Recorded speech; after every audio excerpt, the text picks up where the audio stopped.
Hi. Sure. So, a couple months ago,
How are you?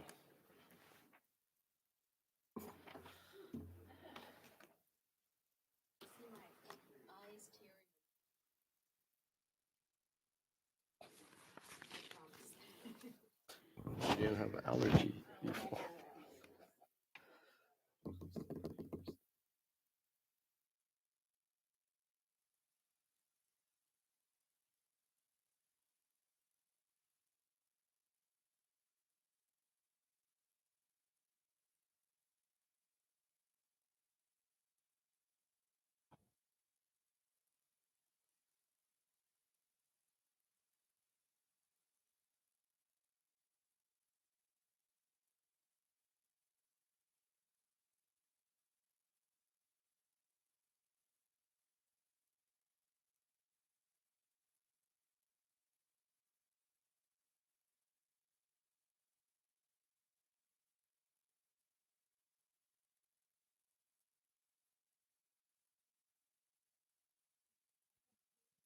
Sandy.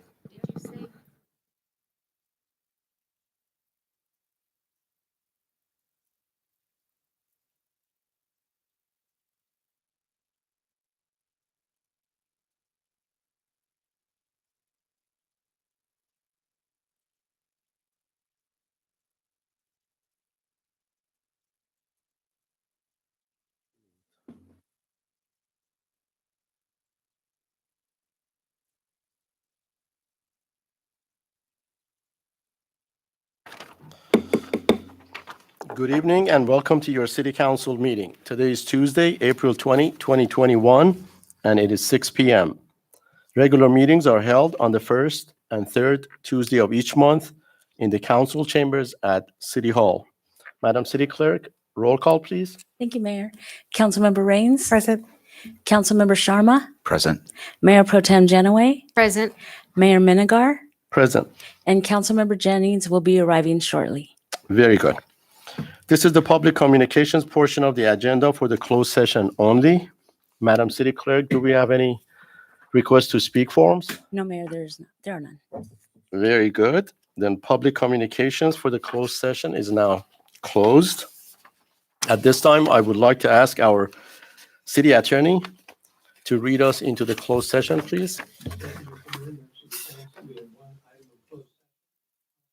For negotiators pursuant to Government Code Section 54957.6 with the city's designated representative, Justin Martin, Deputy City Manager, and the employee organization being the Orange County Employees Association. That concludes my announcement. Thank you. Very good. We will now recess to closed session.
Good evening. I would like to call our regular city council meeting back to order at 7:05 PM.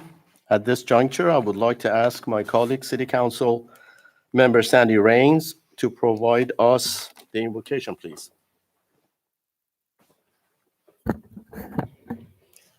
Oh, gracious God, we thank you for this opportunity to be together once again. We thank you for the opportunity that we have to serve our community. And we ask that you guide our decisions and our process to be in service to you and to our community, to think slowly and respectfully, and to honor our community and each other as we move forward in doing the business of this city. Thank you for keeping us healthy and being the protector and provider of all in our community and beyond. Amen. Thank you, and I would like to ask my city council colleague, Rishi Sharma, to lead us in the Pledge of Allegiance, please. Everybody, right hand over your heart. Military may salute. Ready, begin. I pledge allegiance to the flag of the United States of America and to the republic for which it stands, one nation, under God, indivisible, with liberty and justice for all. Thank you very much. Our city council, or our city attorney rather, is any reportable action from the closed session?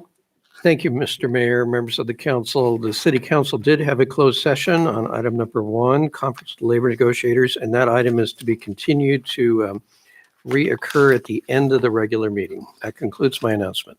Thank you. Thank you. Our presentation this evening is a proclamation declaring April 2021 as DMV, Donate Life, California Month. What is the protocol? Since we don't have anyone to receive the proclamation, I can read off the proclamation over the dais. And where is the proclamation at? Maybe I can ask our council member, Kelly Jennings, just to hold it while I'm reading the proclamation, please. Whereas organ, tissue, marrow, and blood donations are life-giving acts recognized worldwide as expressions of compassion to those in need, and whereas more than 108,000 individuals nationwide and more than 21,000 in California are currently on the National Organ Transplant wait list, and on an average, 17 people die each day while waiting due to a shortage of donated organs. The need for donated organs is especially urgent in the Hispanic and African American communities, and whereas more than 600,000 units of blood per year are needed to meet the need in California. At any given time, 6,000 patients are in need of volunteer marrow donors, and whereas a single individual's donation of the heart, lungs, liver, kidneys, pancreas, and small intestine can save up to 8 lives. Donations of tissue can save and heal the lives of more than 75 others, and a single blood donation can help 3 people in need, and whereas millions of lives each year are saved and healed by donors of organs, tissue, marrow, and blood. The spirit of giving and decisions to donate are not restricted by age or medical condition. Over 17 million Californians have signed up with the state-authorized Donate Life California donor registry to ensure their wishes to be organ, eye, and tissue donors are honored. Now, therefore, I, Mayor Fred Menegar, on behalf of the Laguna Niguel City Council, and in recognition of National Donate Life Month, do hereby declare April 2021 as DMV, Donate Life California Month in the city of Laguna Niguel, and in doing so, encourage all residents to check yes when applying, or doing so, encourage all residents to check yes to check yes when applying for a renewing or renewing their driver's license or ID card, or by signing up at www.donatelifecalifornia.org or www.donvidacalifornia.org. This proclamation will be mailed to Ms. Leslie Edelson on behalf of One Legacy. Thank you very much for helping us. All right, we're getting to the public communications. Our next item is public communications. Please be aware that the time limit will be 3 minutes for each public comment. Madam City Clerk, do we have any additional requests to speak forms? No, Mayor, just the 3 I provided to you. Very good. The first one is Mr. Charles Radatz. Hi. Welcome to the City Council. Thank you. My name's Charles Radatz. I live at 28711 Muralette Drive, Laguna Niguel. I retired probably in about 2012. And shortly after that, I kind of discovered the senior center. I'd never been there before. It's a great facility, as you know. A lot of things to do. And not everything is for everybody, but there's a lot of things to do. And I really have enjoyed it over the years. I even taught a class there in Sudoku, several classes. And I'm sure the people that took my class benefited from over the last year because it's a game you can play by yourself. But I really enjoy playing cards, Pinochle, and there's several other games we play. And I probably stayed in touch with maybe 15 to 20 of the people that I used to play with. They're all vaccinated now. They're all playing cards now. They're playing at different people's houses. I played today. But we'd like to get the senior center open so that we're not all trying to scramble and they can't get in the gate at Laguna Woods and, you know, all these problems and stuff like that. And now that we're vaccinated, I'd really like to see the city work towards opening the senior center back up. In other words, establish your staff, get them vaccinated, and let's get open. I think we're doing more harm to the seniors by keeping it closed now, and I say now, not a year ago, than we are by shutting it down and waiting to see what happens. Vaccinations work. I don't think any of us are worried about getting smallpox. I don't think any of us are worried about getting polio, measles, if you've been vaccinated. I can go on down the list, but the point is vaccinations do work. And if you had 100 people in the senior center and one person came in and hadn't been vaccinated, the only person that's going to get sick is that person. They're not going to, even if they had the disease, they're not giving it to the other 99, and the other 99 are not giving it to that person. So let's work on getting it open as soon as possible. Again, keeping these people isolated, I'm telling you, over the last year is not good. And a lot of these people don't have a lot of years left. I've seen it over the last 10 years, seeing people come in relatively healthy, seniors and stuff like that, and they deteriorate. And it's because of age, right? We're all going to go through those cycles. I'm just trying to say, let's make those last few years enjoyable and not isolated in their home alone. That's about all I have to say. Thank you very much. Thank Sir, you. before you leave Yes. the podium, I wanted to ask our city manager, Tammy Letourneau, to make some Comments? comments. Yes, your timing is perfect because it was on my city manager's report item at the end of the meeting tonight. So I get to do it early, and I'm happy to let you know that we are planning to open the senior center in August. We're going to be bringing the seniors committee back in July to have a socially distanced outdoor meeting. We are working on plans for COVID-safe activities that we can do. We also have some construction going on over there where we've taken this opportunity to make some improvements to the building. So we need a chance to finish those improvements. So everything's ready to go, and we're excited to welcome you back. So Great, thank you. yes. And would you please also elaborate on the community center on Crown Valley Park with regard to the opening as well? Yes, it is open now, and we are, there's actually an event. You can actually come and schedule a reservation to take a tour, and we will be announcing some activities and rentals and things in the coming weeks. So, and City Hall is open too. Mhm. Thank you. Mhm. Thank you. Next, Ms. Stephanie Otto.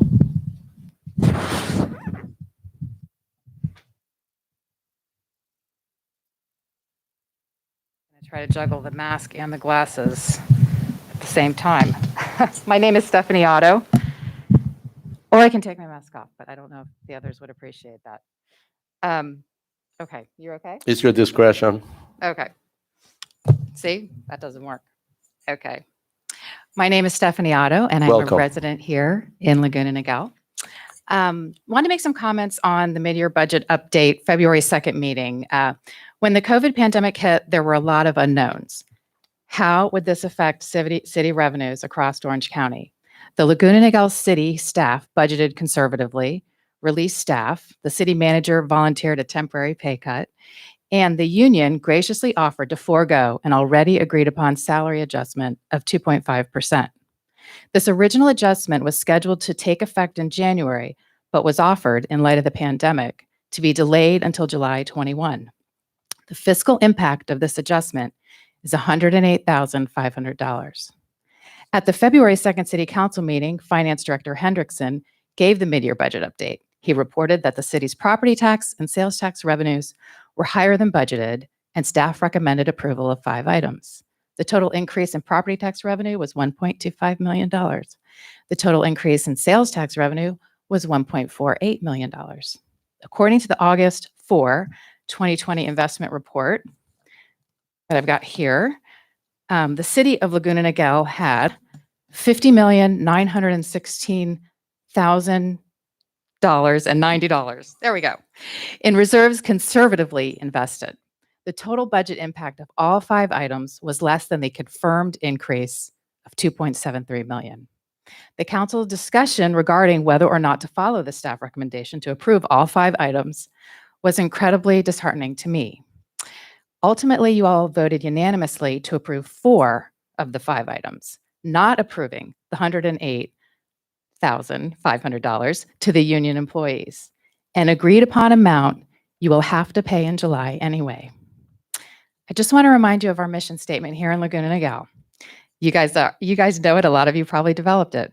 The city is committed to providing a vibrant quality of life for all residents, businesses, and visitors in a safe, beautiful, involved community.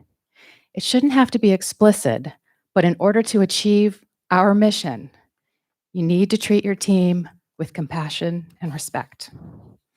How on earth can you empower employees to provide a vibrant quality of life whom work many for lower wages than most of our residents earn when you don't take care of them in the smallest of ways? You had the opportunity to make a big difference in someone's life with very little effect on the city. So tonight, I urge you, now that we know we've been awarded $8 million in federal funding, in light of this windfall and the fact that reserves remain intact during the pandemic, property and sales tax revenues are higher than budgeted, I urge you to reconsider and move this item at the soonest possible available time. Thank you. Thank you very much for your comments. Thank you. Next, Mr. Monty McDevitt.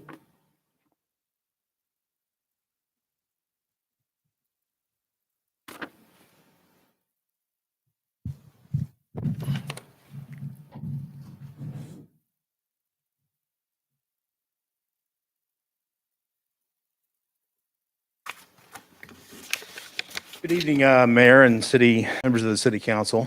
On behalf of Miguel Botanical Preserve, I'm pleased to announce our Blooms for Butterflies virtual auction, which takes place online this coming Thursday, April 22nd, Earth Day, through Sunday, April 25th, in celebration, of course, of Earth Day. This event is being held in lieu of our annual in-person fundraiser, which we're unable to host this year due to COVID-19. Funds raised during the virtual auction are earmarked for butterfly waste stations throughout the preserve.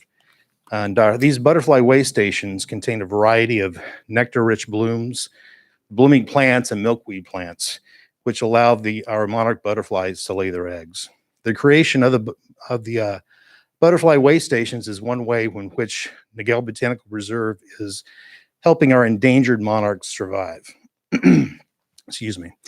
An anonymous donor actually has purchased gift cards from Laguna Niguel restaurants and donated them to our auction. In addition, the auction features many exciting garden items, garden tours, trips, plants, professional landscape services, botanical packages, and more. Thank you for your generous and ongoing support of Laguna Niguel's hidden gem.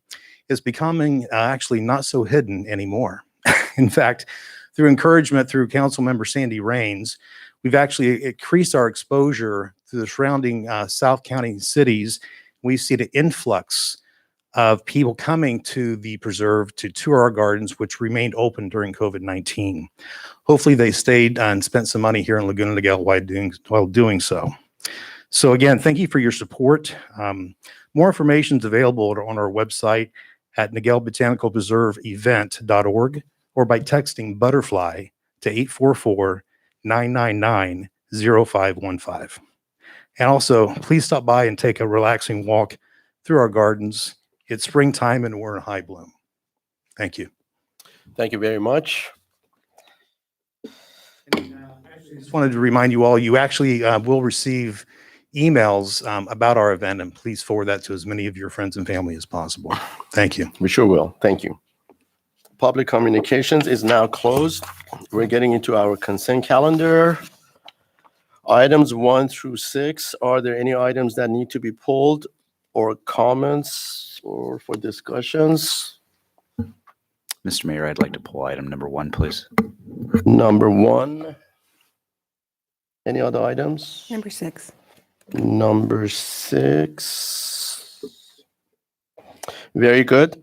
Do I have a motion to approve the balance of the consent calendar? Move to approve.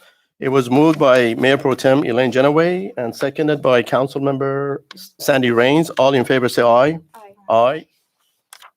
It moves and it passes unanimously. Now, let's get into item number 1, which was pulled by Councilmember Sandy Rains. No.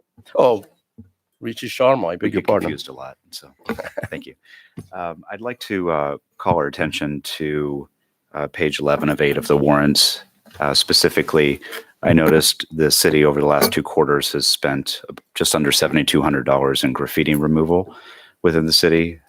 My point in pulling this item is not to question the expenses, but to question or call into our purview the unnecessary nature of graffiti in our city.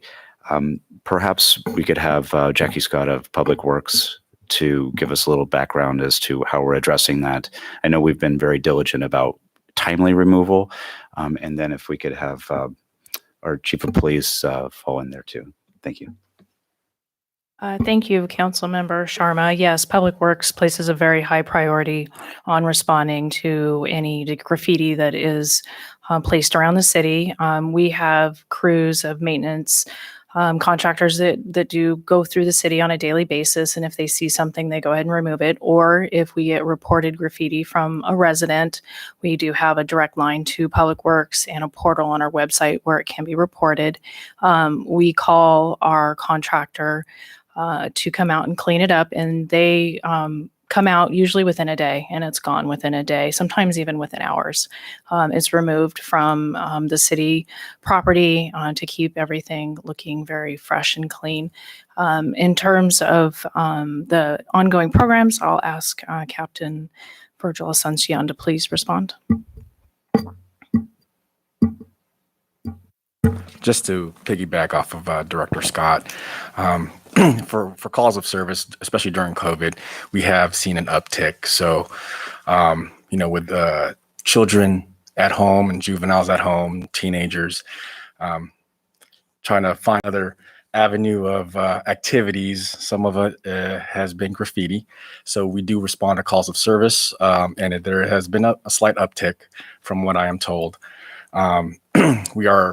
For our volunteer program, we are implementing something called the Bike Patrol, and which will be running in hopes of 2 to 4 weeks. And part of the duties is riding around the city, identifying maintenance issues to help out the Public Works Department, as well as graffiti removal. Volunteers within our city take a lot of pride, and as we introduce this new program, there's a lot of excitement, enthusiasm to help our city, and as well as the cost. So as school starts next fall, we hope that our teenagers and juveniles are at school and not doing other delinquent activities, as well as our volunteers helping out to identify problems in our city and graffiti. And we have the solution to actual Graffiti X solution to remove the minor stuff to keep our city clean. I don't have any other comments regarding that, other just kind of summarily, if you multiply this over the course of a year, it's money that we could have spent in a lot better ways than removing graffiti. So again, thank you to the city staff for being diligent about the removal of, and if we can rely more on our public communication to let us know when they see things like this. Thank you. Can I have a motion on item number 1? Move to approve. It was moved by Councilmember Sharma, and it was seconded by Second. Councilmember Kelly Jennings. All in favor, say aye. Aye. Aye. Item number 1 moves unanimously. Now we're getting to item number 6. Hey, thank you very much. I pulled this item for a few clarification questions, and we regularly put out contract bids for different types of work, and this is for our new residential annual resurfacing program, which I'm glad that we finally have one and we're moving forward on it. But I had my first question that I had was, I noticed that on page 3 of the bid, there was where there's a base bid and then there's an additive alternative bid item. And the additive alternative bid item is 42% of the overall cost of the base bid. And so I want to question, like, when we know we're going to add something like that to a bid, is there any reason why, because I know that we're allowed to do this, that we're not just adding it to the initial bid to when we put it out for bid, as opposed to adding it in later? It just seems like a very large amount to put into an alternative bid, as opposed to maybe putting in the bid for what you really want to accomplish in the beginning, and then giving the opportunity for people to bid on the whole scope of the project. So I'd appreciate some input on that. Absolutely. Thank you, Councilmember Rains, for the question. We try our best to estimate the total cost of a project based on current market and the bids that are being received by other agencies in the area when we put together a budget for a project. From time to time, we aren't 100% certain we'll have enough funds in order to complete the full scope of work. And so we can bid it as an alternate. So it's always an option for the city to include that work if funds are available. And if not, then we can still proceed with the base bid without any further delay. So it allowed us to get the bid prices on the 3 collector streets that are mentioned in the alternate, while knowing that we would still be able to move forward with the residential portion within our existing budgets without any further delays to the project.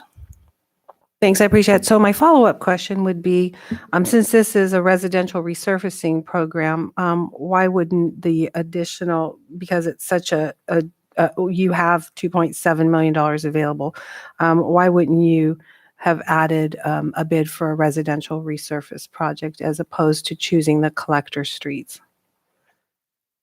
When we planned the 7 zones that are in the 7-zone map that we have published for the public, it was intended to include some of the collector streets that feed into the neighborhoods, since they are adjacent and within those zones.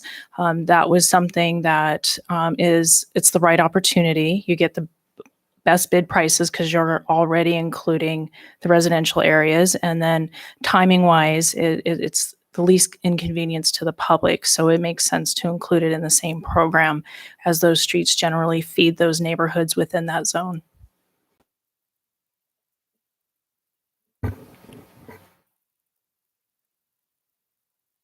Okay.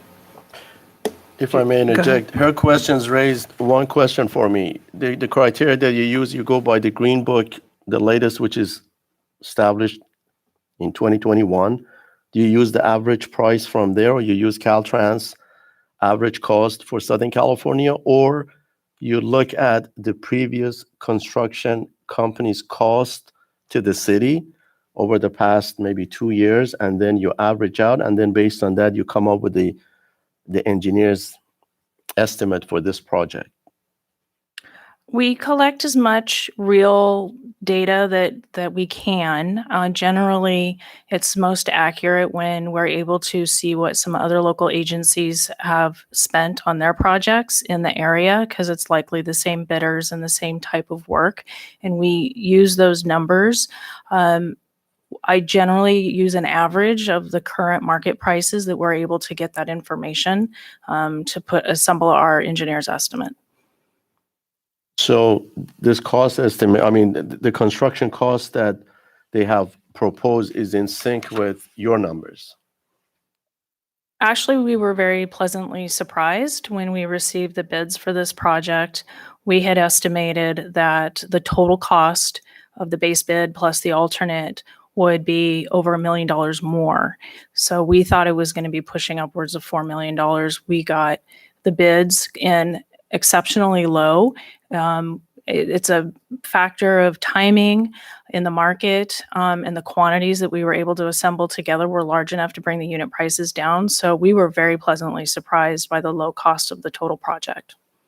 And this project is like any other projects, construction projects in the city, that you go for the lowest bidder, the lowest responsive and responsible bidder.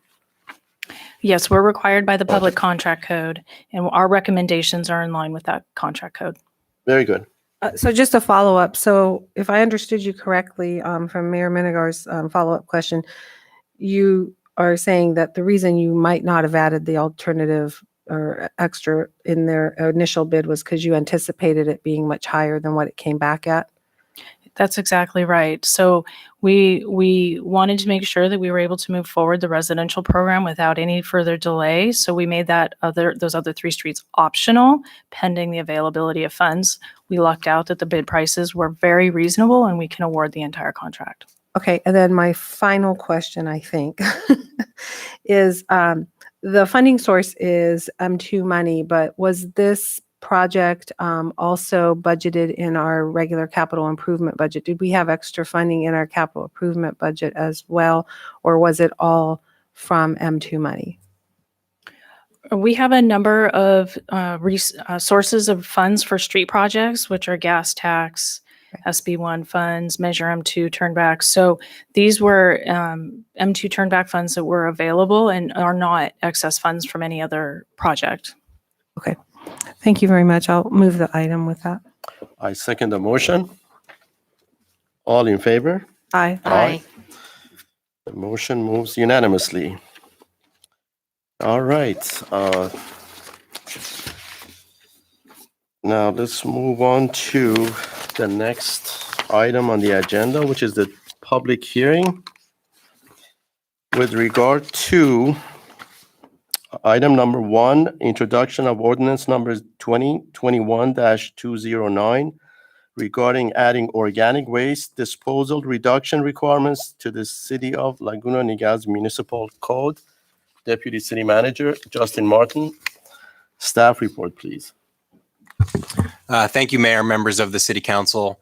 The public hearing item for discussion this evening is in regards to updating the city's municipal code to comply with the requirements of Senate Bill 1383.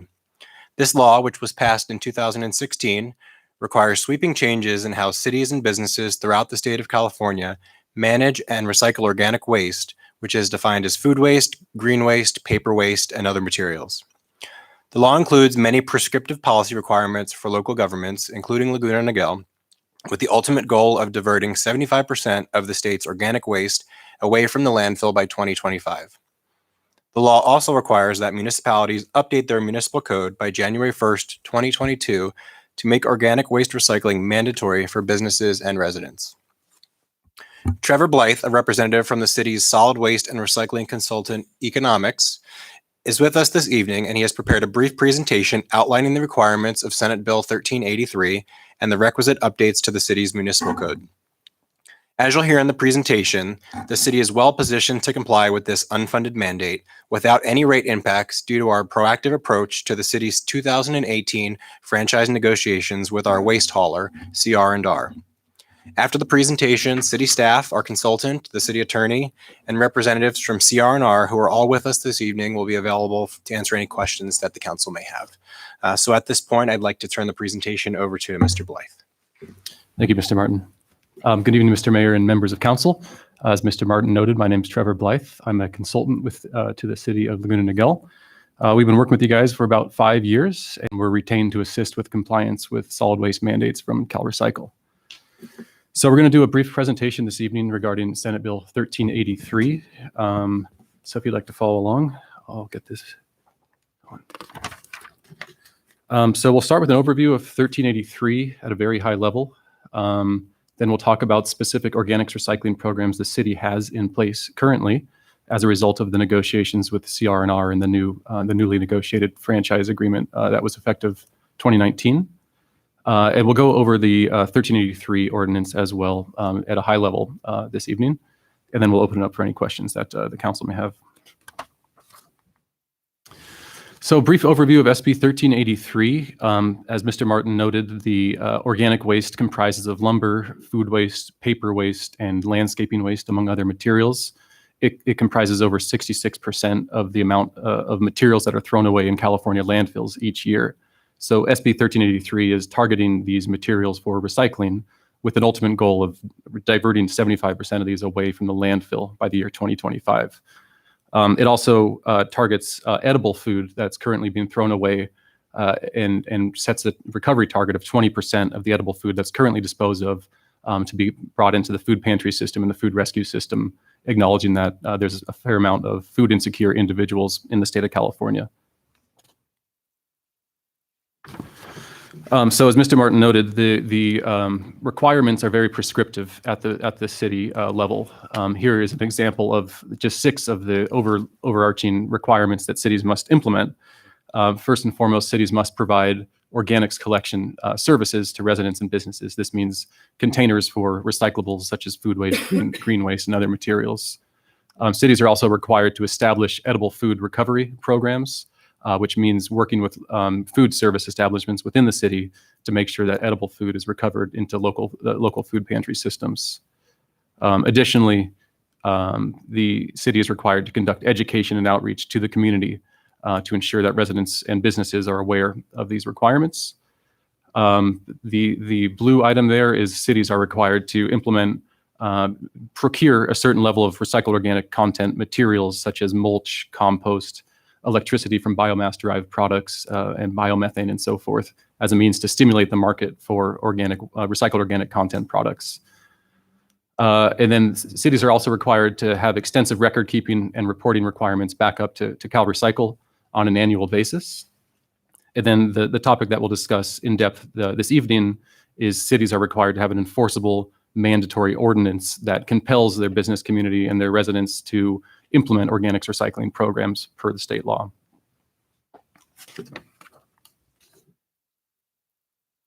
So we wanted to provide a brief overview of the existing organics recycling programs in the city. And as Mr. Martin noted, there was a franchise negotiation that many of you voted on in 2018 to approve the new franchise agreement with CR&R.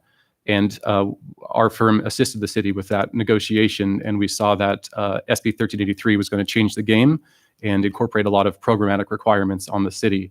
So we made sure during that negotiation that those programmatic requirements were incorporated into the franchise agreement with CR&R. So the good news is the city is very well positioned because of this proactive approach to the negotiation to comply with SB 1383. Specifically, you already have a residential curbside organics recycling program that was activated in July of 2019. And that simply allowed residents to put their food waste into their curbside green waste container effective July 1, 2019. And almost 100%, 95% of your households have access to that program and are participating in it. There's only less than 1,000 that are not participating in the program. So the city's really well positioned to take that to 100%, which is required by SB 1383.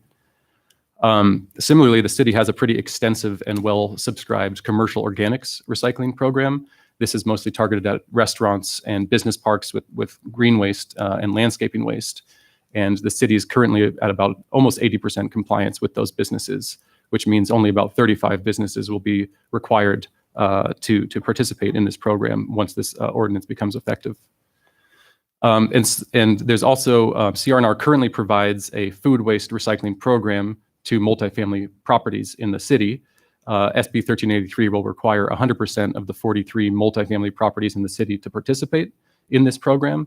And this will certainly be an area of focus moving forward when this ordinance is adopted to target these properties to set up these food waste recycling programs that are mandated by state law. One more slide on hauler provided compliance assistance. The renegotiated franchise also includes extensive outreach and incentives for businesses and residents within the community to implement these state mandated recycling programs.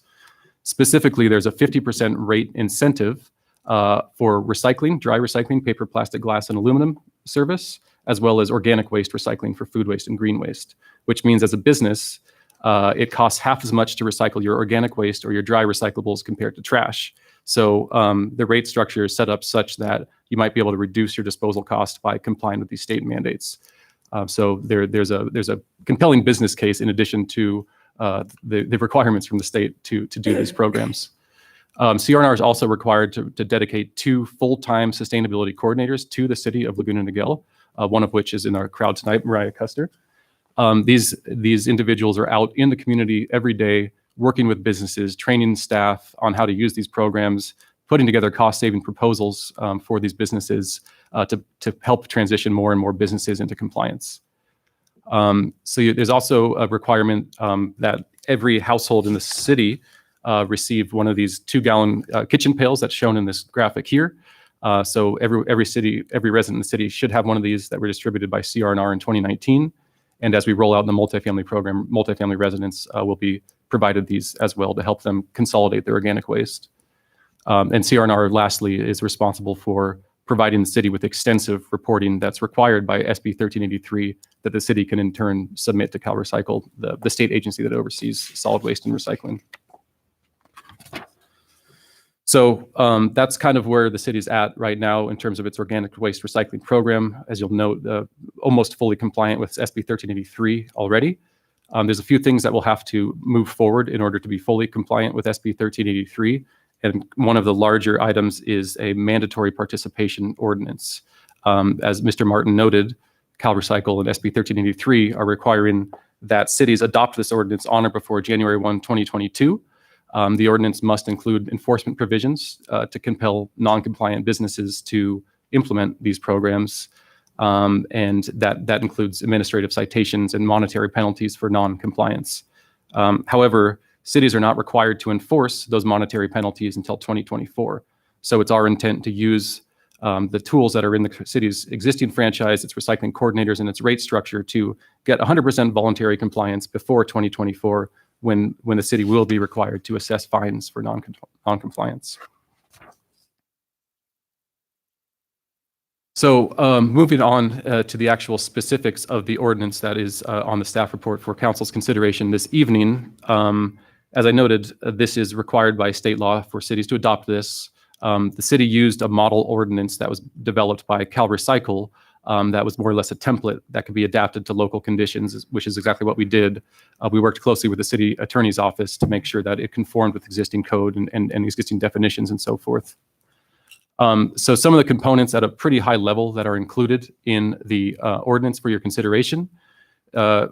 Kind of the crux of this is that it's a mandatory participation ordinance, which means every household, every business, and every multifamily in the city and in the state will be required to participate in organic waste recycling programs. So for residents, that means you put your food waste and your green waste in the green cart, you put your dry recyclables, your paper, plastic, glass, and aluminum in the blue cart, and you're not supposed to cross-contaminate, i.e. put food waste in the recycling, put recyclables in the trash, and so forth. For businesses, it's the similar requirements apply. Businesses are required to put their organic waste in their green container, their dry recyclables in the blue container, and not cross-contaminate. But they're also required per this ordinance to periodically train their staff on how to use the program and how to contribute properly to the program, to monitor their waste containers to see if there's any cross-contamination. And if they have any public-facing lobby areas where their customers generate waste, they're required to have trash, recycling, and organics available to their customers in those public areas. Moving on to the next item, waivers. The ordinance does allow for businesses, especially that do not generate high volumes of organic waste, to request a waiver from the city, which basically excuses them from the requirements of SB 1383. So it lays out an application process where a business can be more or less exempted from these requirements if it generates very low levels of organic waste. Also, similarly, if a business doesn't have space in its enclosure, its trash enclosure area for trash, recycling, and organics, they can be exempted from this regulation as well, provided they can provide documentation to support that claim. Similarly, we noted that there's a food recovery element of the law. Local governments are required to include this in their ordinance, and basically there's a requirement that certain food service establishments, mostly grocery stores, have edible food recovery programs in place by January 1, 2022. And that simply means they have, mostly grocery stores, as I noted, they have to arrange for edible food recovery services to pick up their edible food at the end of the day. And fortunately, from what we're seeing, many of these grocery stores already have these programs in place because there's tax incentives to do so. So we think that that won't be a very heavy lift. The food recovery component also requires that edible food recovery services and edible food generators like grocery stores provide reports to the city upon request about how many tons of food waste they collected and so forth.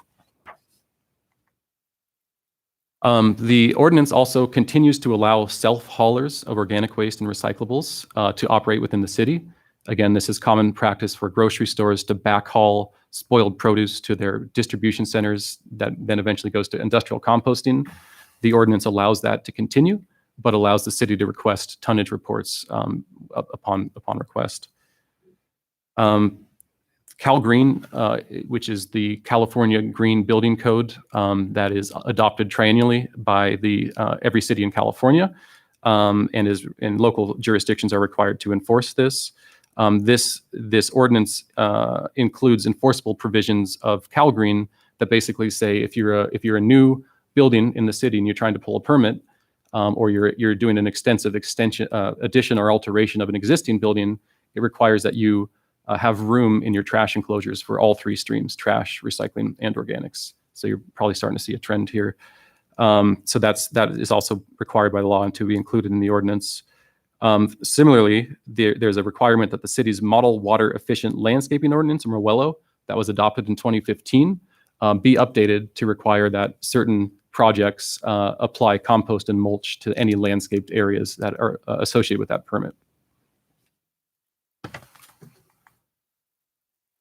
So the last slide on the particulars of the ordinance, there is a procurement requirement, as we noted, that requires the city to require direct service providers, such as landscapers and some paper vendors. So some specific vendors to the city will be required to buy recycled content paper to comply with the law, and landscapers will be required to apply mulch and compost that meets the specifications set forth in SB 1383. And then the last component, of course, is inspection, verification, and enforcement. The city is authorized to enter locations to verify compliance for businesses. That authorization is not included for residencies. There's also a penalty structure for violations ranging from $100 per offense to $500 for the third and subsequent offense. And these violations, or these administrative citations, are linked to existing administrative citation processes in the city's code, along with existing appeals processes. But what's important to note here is that these penalties do not have to be enforced until 2024. So there's a 2-year shakedown grace period where we think we have a very good shot at getting 100% compliance voluntarily before monetary penalties are required. So the fiscal impact of the ordinance is very limited. As we noted during the 2018 negotiations, the franchise agreement with CR&R, which became effective January 1, 2019, all those programs were incorporated into that negotiated franchise, and there was a rate adjustment in 2019 to fund those programs. So ever since then, there's been annual rate adjustments based on inflation. And we're happy to report that the last 2 years, because of some of the reductions in natural gas inflation indices, there's been about a 1% decrease each year. So July 1 of this year, there'll actually be about a 1% decrease on residential rates and on commercial rates as well. And importantly, as we've covered, another fiscal impact into the business community is that businesses may be able to reduce their costs by incorporating these state mandated recycling services due to the 50% rate incentives that are built into the rate structure. Those remaining 35 or so businesses may be able to reduce their costs when they and also comply with state law. And we're still working with Public Works staff to figure out what it looks like to determine the fiscal impact of these additional procurement requirements. The city's going to have to buy a lot of mulch and compost and electricity from renewable sources in order to comply with this procurement requirement. And we're trying to figure out what that looks like moving forward in 2022. So in conclusion, in addition to this ordinance, staff will be working in the background to move forward other requirements of SB 1383. We're working on identifying edible food recovery resources within the community that we could provide to edible food generators, such as grocery stores. We're working with vendors and internally to determine the best way forward to comply with procurement requirements. We're working on extensive education and outreach to those remaining non-compliant accounts in the city, letting them know about the rate structure and the potential cost savings, the requirements of the law, the benefits of recycling organic waste and so forth via letters, brochures, social media, and so forth. And we're also coordinating with other agencies impacted by this and other departments internally impacted by this regulation. I think it's clear at this point that the city is very well positioned to comply with SB 1383 because of the proactive approach to the negotiations it took with CR&R a few years back. Our firm works with about 12 cities locally, including Anaheim, Santa Ana, Newport Beach, Mission Viejo, Lake Forest, you name it. We're happy to say that Laguna Niguel is one of the best positioned cities to comply with this law with the least amount of financial impacts. So we think this is a reasonable next step to comply with what's required by the state of California. So that concludes my presentation. I am available for further questions, and of course, staff is as well. Thank you for your attention. Thank you very much for your presentation. A couple of quick questions. Let me start off with Justin. Based on your report, this item is going to have zero fiscal impact to the city. And this is the first reading of this ordinance, and it's going to come back on May the 5th for the final vote of the city council on this. Then when we negotiated the contract, the agreement with CR&R back in August of 2018, and it went into effect January 1st, 2019. The contract is for 5 years, and they cannot raise their prices, and they cannot charge us for any additional items because of the pursuit and the compliance and conformance of this Senate bill, correct? Mr. Mayor, good questions. It's actually a 10-year agreement. It's a 10-year. It is a 10-year agreement with up to 2 one-year extensions. So long as CR&R meets the requirements of the agreement, they then become eligible for those additional 2 one-year extensions. Sorry for the confusion on the way that sounds, but so it could be for a total of up to 12 years for this specific contract. On the same note, so after the first term, they can come back to the city council for renegotiation on their cost, on their price, or it's going to be fixed based on what you just said. It's a 10-year agreement. Correct. It is a 10-year agreement. Perhaps our representative from CR&R might know that, or Mr. Blythe might know that answer. Yeah, I could answer that. Thank you, Mr. Mayor. The 2-year extensions are actually tied to performance metrics that are aligned with SB 1383. So if CR&R attains certain participation levels that are required by SB 1383, they get up to 2 one-year extensions, and there's no opportunity during that period to renegotiate rates. So the rates that we developed during the negotiations in 2018 are just adjusted based on inflation. No extenuating rate impacts or adjustments are included in the contract. Very good. Now, my next question is in reference to the representative from CR&R. How could the business entities in this city get in touch with her to inquire more information about this program so she can help them? You're welcome to come to the podium and introduce yourself. Mr. Mayor, I'll start the answer as Ms. Custer approaches, but the city has a trash and recycling webpage on its website, which has extensive information in regards to how to contact CR&R, when they were selected by the city council as our waste hauler in the franchise agreement. So the information is made available. The plan is for extensive public outreach if the city council does approve the ordinance in the next several meetings, so that we can start really grow a more robust public outreach campaign. But if you have anything else to add, please feel free. Yeah, that's Please introduce your name and Mariah Custer.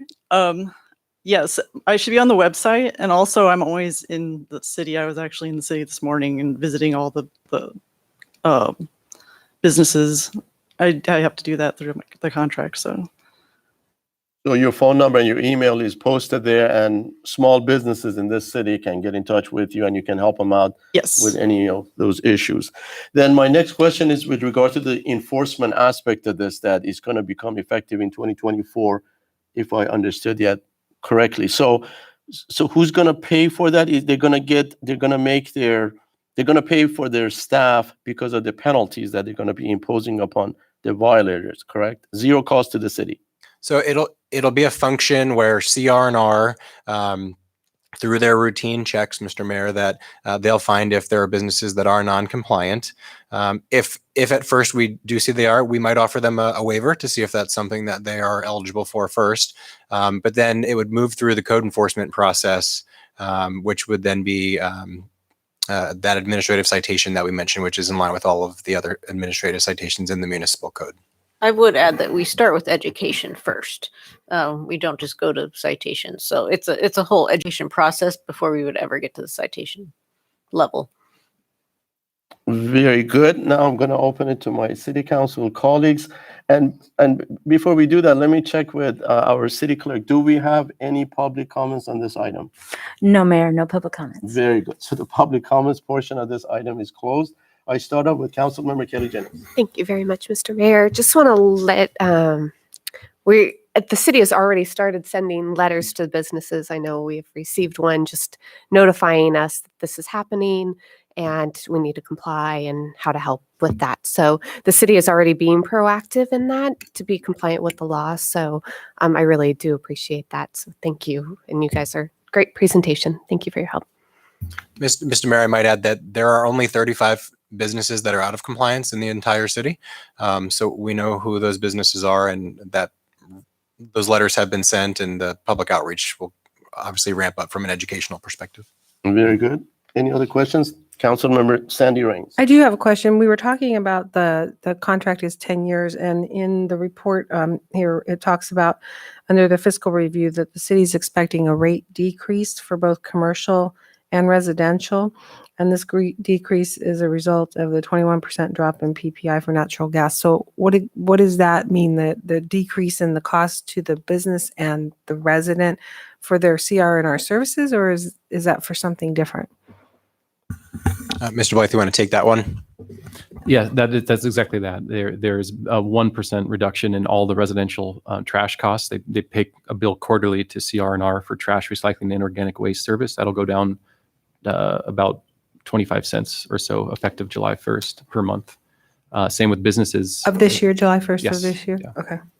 Same with businesses as well. For trash, recycling, and organics, all those rates will go down slightly effective July 1st of this year. And my other question is, so CR&R is really the main person and the main entity that is challenged or tasked with doing the reporting of compliance. Do I understand that correctly? There's an extensive role with the city as well to report annually to CalRecycle, and there's annual site visits by CalRecycle to assess the city's compliance. So we're definitely a partnership between the city and CR&R. CR&R provides a lot of the data, and then the city puts it into state reports. So it's a collaborative relationship, I'd say.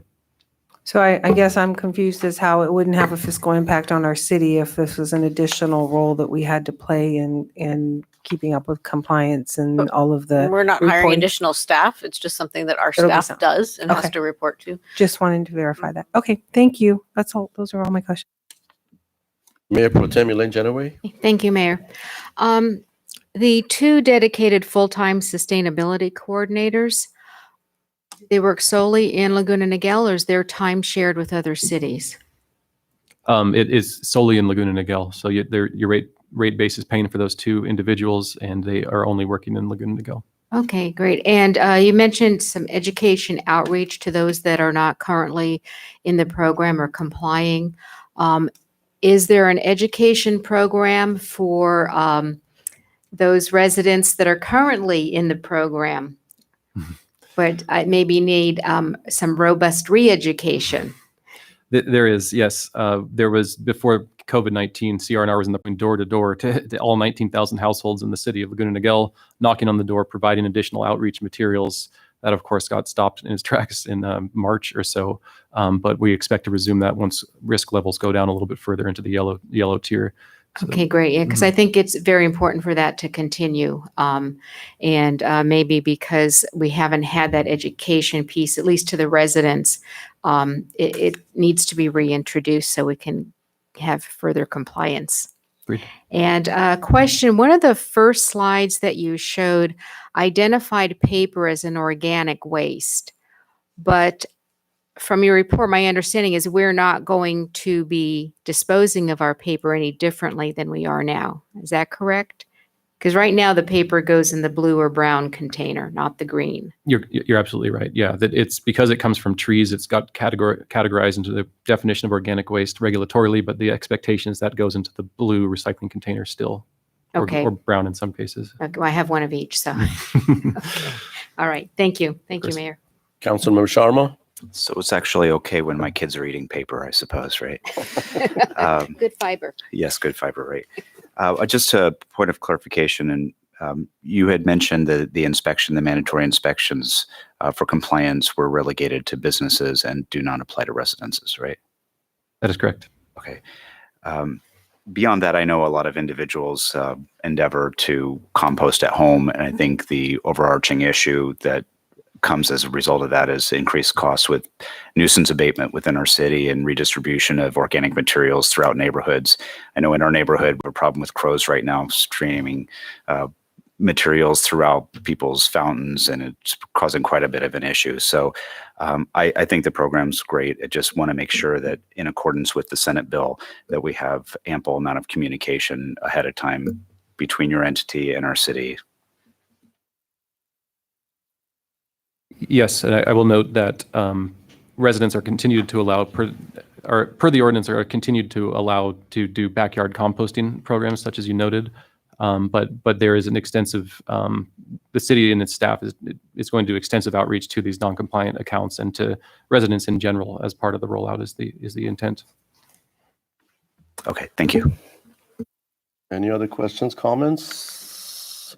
I see none. Then can I have a motion to approve staff's recommendation regarding ordinance number 2021-209 regarding adding organic waste disposal reduction requirements to the Laguna Niguel Municipal Code?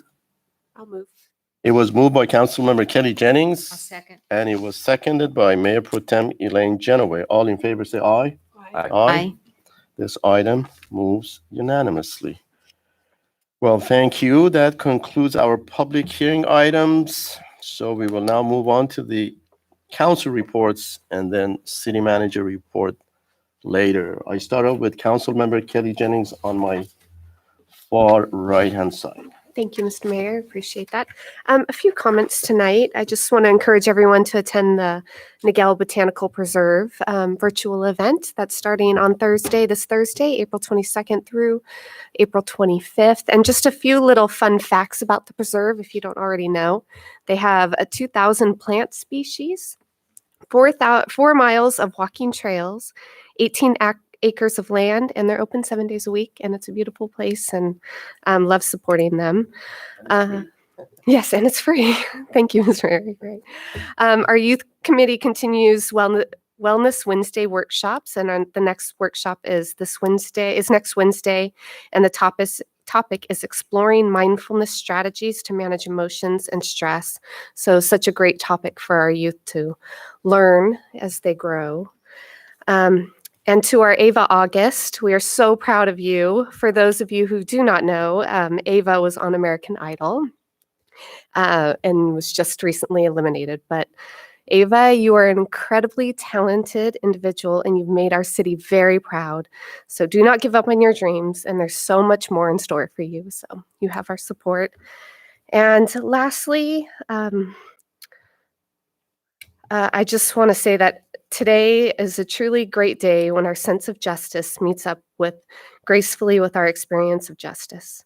I've spoken many times about the death of George Floyd and how much better the world could be than the one time regrettably offered him. So we rely so heavily and necessarily on judicial systems to peacefully and thoughtfully deliver a just, correct result based on the truth and the rule of law. Today, that system functioned exactly as intended and delivered a verdict which gave us both a deliverance of justice and also, and perhaps most importantly, the sense and spirit of justice. I invite your prayers not only to remain with Mr. Floyd and his family, but also include a prayer of redemption for the circumstances that brought him to that fateful place. Thank you to all of you who have prayed for our peace, for all those who have suffered and given so much for peace, and for all those whose lives have benefited beyond measure. When the rest of us learn to live in that same peace and finally learn to love our neighbors as ourselves. Peace be with each of you tonight, and I'm thankful more than ever to live in this great country and this great city, and especially you as my neighbors. Thank you. Thank you very much for your reports. Councilmember Sandy Rains. Just wanted to say that it was a fun afternoon when I guess it was morning, afternoon. We had a Spring Has Sprung event at the Sea Country Center where residents got to drive through and do some fun spring activities as they gathered. And the best part was the surprise ice cream at the very end. I think a lot of people really enjoyed that. So we did that on March 20th with my colleagues. On March 26th, I had an amazing opportunity of having a ride along with our Deputy McDonald, and our department for our police services and our public safety is unparalleled to anything I've ever seen. I spent from 7 a.m. till 4:30 p.m. with Deputy McDonald. And the reason for that, I was only supposed to be there with him till 2, but we ended up on a call that was very fascinating. So I know that there's been a lot of talk about what police do, and I just wanted to really embody to everybody that they do so much more. They are like the social workers on the street. So 2 of the calls that we had were helping 2 individuals that were both from out of state. One had taken a bus or whatever, we couldn't even figure out, who was cognitively delayed. It took us 2 hours just to identify him, and then to find him resources so that we could get him to a safe place. The other one was a minor, and our police department isn't equipped to deal with minors. So this was very fascinating, and I'm very grateful to one of the organizations I belong to, Lions International. We had a guest speaker, which is a program called Stand Up for Kids. And this particular program is a program that does deal with minors, and they were able to come and help us. But it took us 4 hours to help that minor because we did not know what resources we should find. So I want to challenge us as a city to start expanding on the resources that we have available to our sheriff's department to help those that they encounter while they're doing their job to protect us and keep our city safe, as well as protecting the people that they're encountering on their calls. So it was a very fascinating day, and I just want to thank Chief Asuncion and tell you that Deputy McDonald did a fabulous job, and I really learned a lot. And I think I'm going to do it on a quarterly basis because it was very fun. As well as the other thing that I did yesterday that was very important was our district attorney, Todd Spitzer, hosted a victims' rights rally yesterday in Santa Ana. It was very incredible. I was joined with our Mayor Minigar at that. And there is so much that happens that we have so many laws today that are protecting the offenders. And so many times our victims of the crimes are forgotten. And yesterday was a great opportunity for us to recognize them, their families, and to remember that the victims of crimes and their families still have to live with that, whether they lose their life or whether they continue to live after being a victim of a crime. And this was really important. So I'm wearing this blue ribbon this week because this week is Victim Awareness Week. So please, if you know someone who's been a victim, reach out to them this week and let them know that you're thinking of them and give them some love. I think that's really important. And I want to thank our district attorney for hosting such an incredible event. The other thing that they did was they actually dedicated the courtyard and where the ceremony was held to all the victims.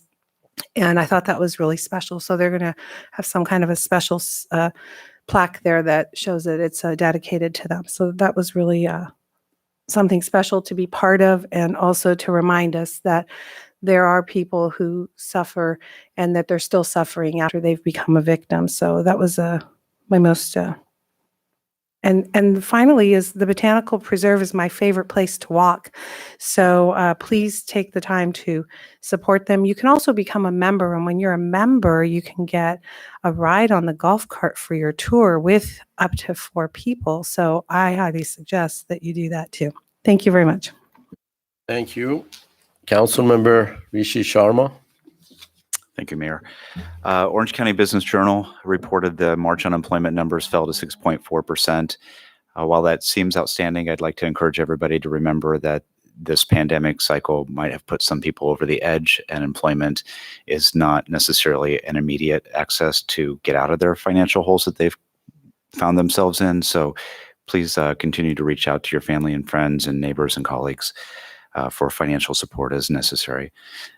Laguna Niguel Military Support Committee held their regularly scheduled meeting this month, and I really enjoy working with that team of volunteers in our community.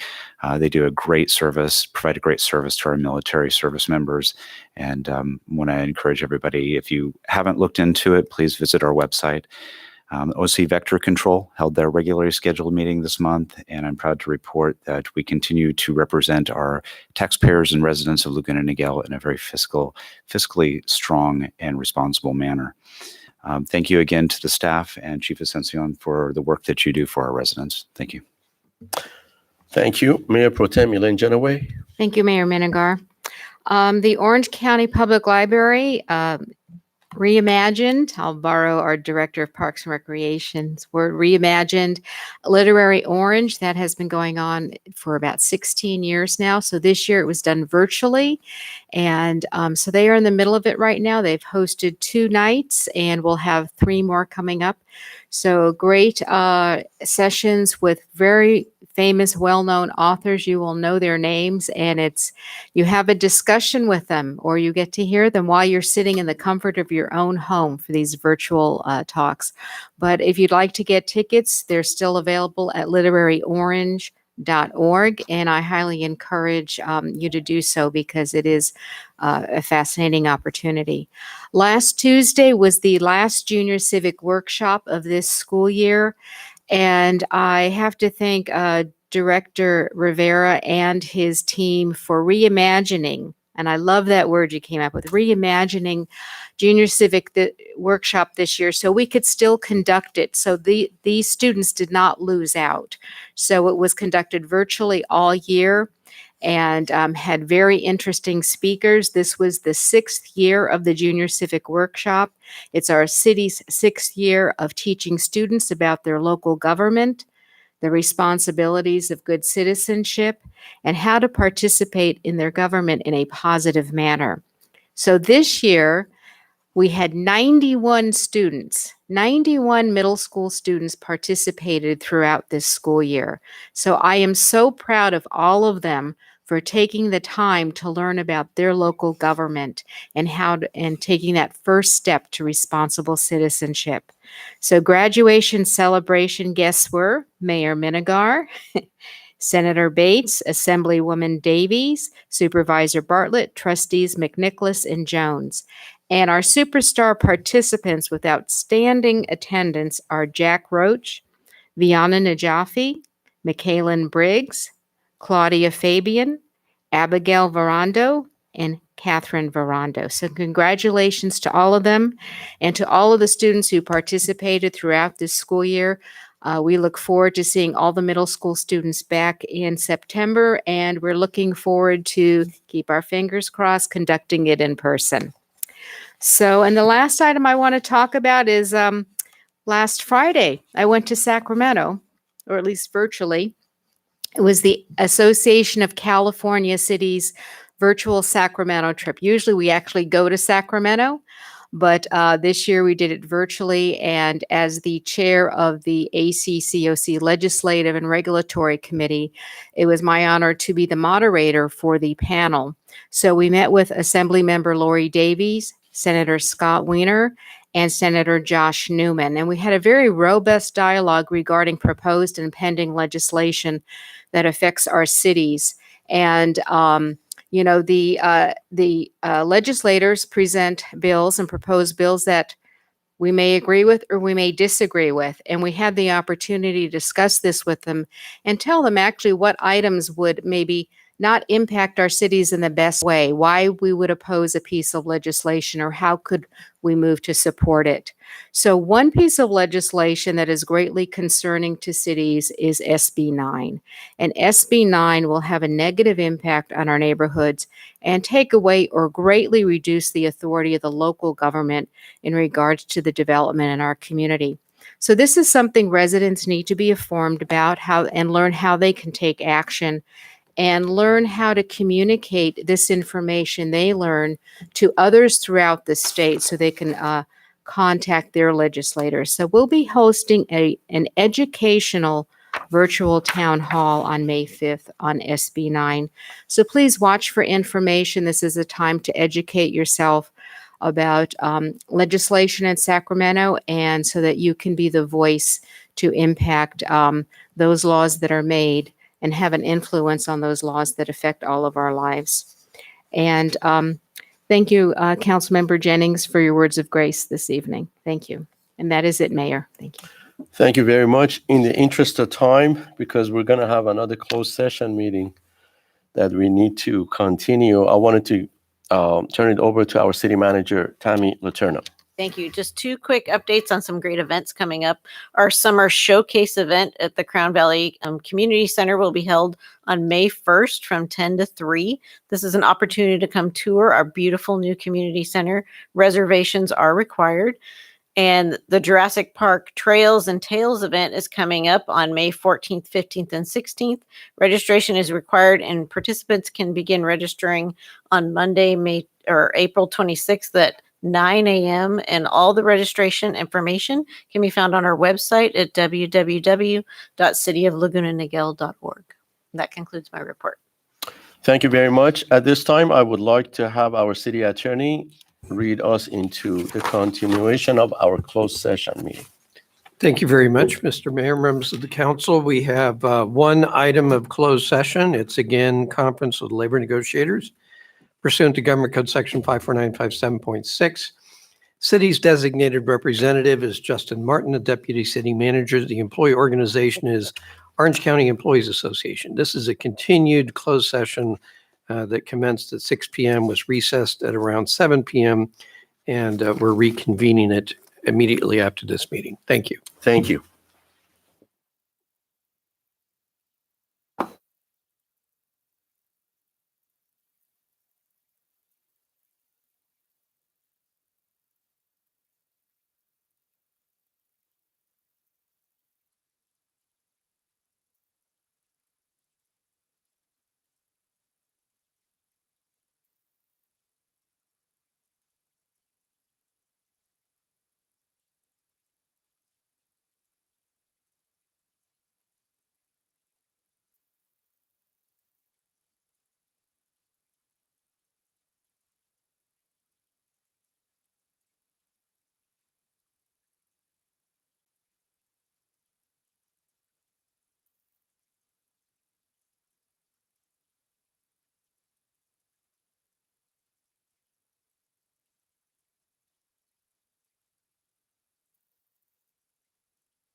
I'm going to be here.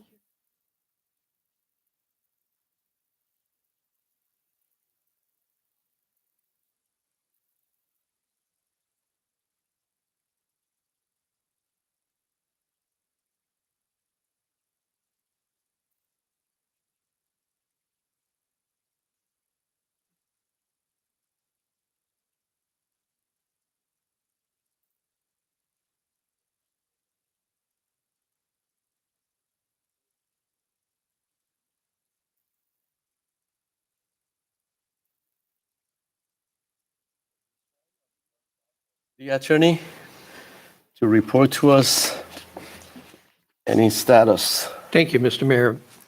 Yes, the city council completed its closed session tonight. The topic, as I previously announced, with conference with labor negotiators.